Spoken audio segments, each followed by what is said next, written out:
Свесна сум дека навистина ви се брза со завршувањето на оваа точка од дневниот ред и гледам дека е така организирано од поеден ќе се јави на една реплика, но воопшто не реплицирате на она што јас го зборував за жал и по однос на национализмот што викате дека треба да се прекине со национализмот. Па вие токму со оние кои што ги обвинувавте за национализам, денес формиравте мнозинство.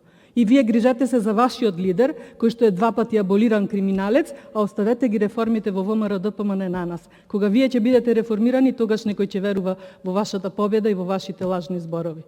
Оној кој што е ваш мандатар и кој што е веќе биде според вашето мнозинство, изјавуваше вели доста е со национализми, вистински патриот е тој што зголемува плати, што вработува млади, што им дава пари на граѓаните наместо да ги краде.